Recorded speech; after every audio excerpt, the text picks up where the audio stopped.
This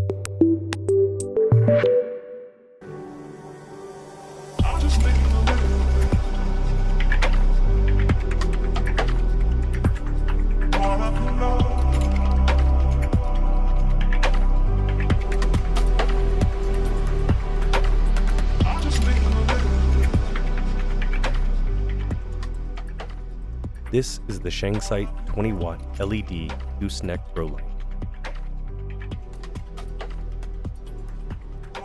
It has 40 red and blue LEDs, 26 red and 14 blue.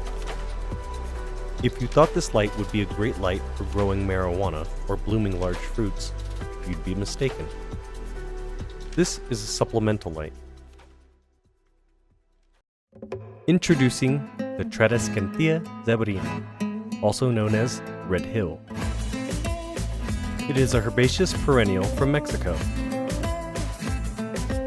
This particular plant grows deep dark purple and pink leaves. They seem to shimmer as if sprinkled with glitter.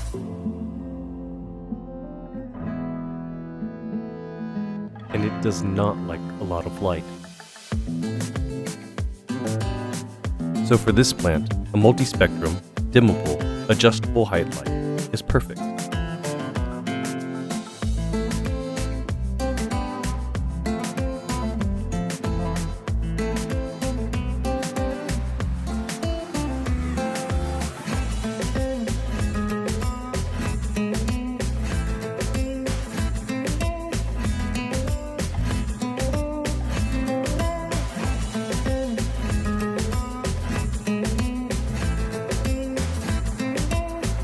Check out the full written review on Amazon.